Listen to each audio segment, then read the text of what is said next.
Hello, gulay naman tayo ng cauliflower.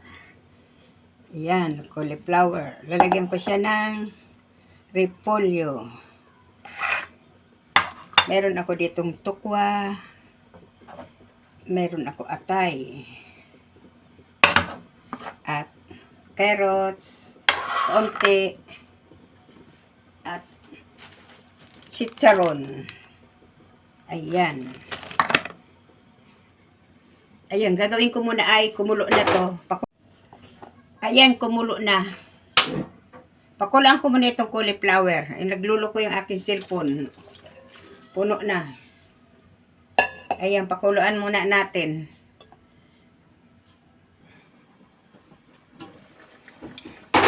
Ayan, napakuluan na natin. Tanggalin na natin.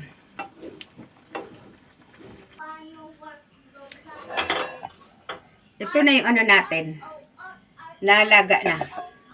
Ang gagawin natin ay prito ko naman itong tukwa.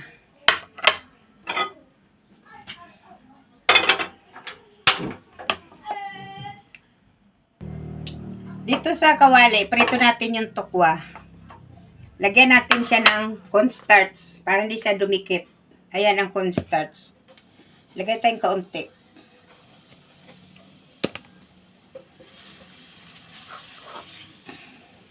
Tapos ilagay na natin itong tukwa. Prito natin.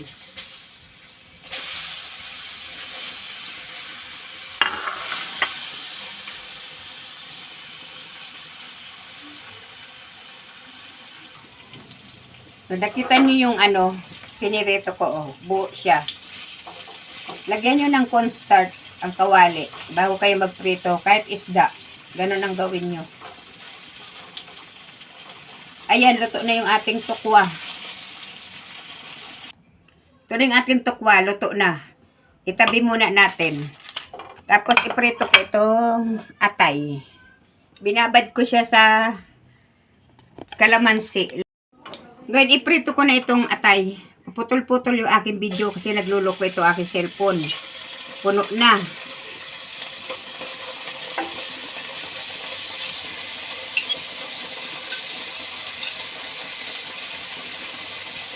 Lagyan ko siya ng ng kalamansi, binabad ko.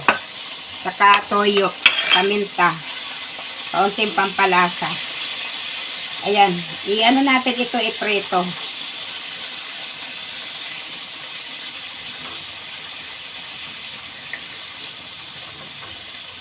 Para maalis yung lansa, ibabad nyo sa kalamansi. Ayan, pag naprito na natin yung atay, tanggalin natin.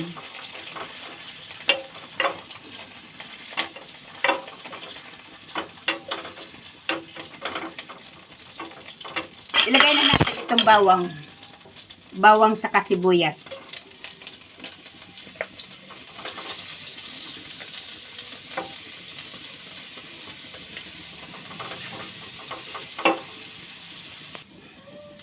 Ayan, pag nagisa na natin itong bawang sibuyas, maglagay tayong tubig. Kaunti.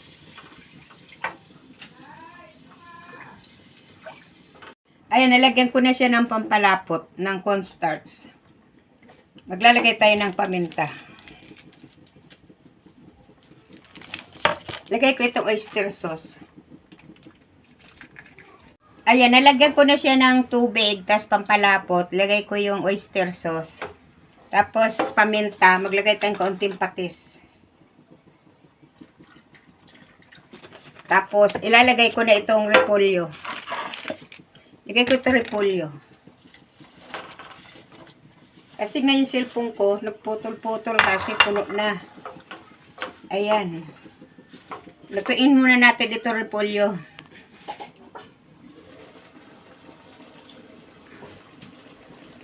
Ayan, malambot na yung ating repolyo. Ilagay ko na itong cauliflower. Kasi pinakuloan ko na ito kasama yung carrots.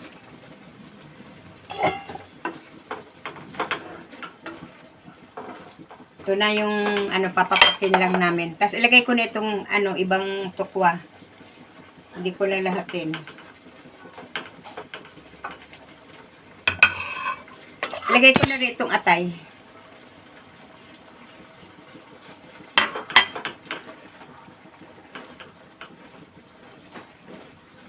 Kasi ang baboy napakamahal. Sabi nga nila, hindi ka raw ma-high blood kumain ng. Ayan, linagay ko na yung atay, yung tukwa, tapos cauliflower. Kasi nga yung aking cellphone, nako Diyos ko, nagluloko, puno na. Tapos ang huli, ilalagay ko itong, chicharon. Kasi sabi nga, mahal ng baboy. Pagkakain ka rin ng baboy, hindi ka ma-high blood. Ma-high blood ka daw sa presyo. Kaya ayan, atay lang sa chicharon ang sahog ko rito. Ayan.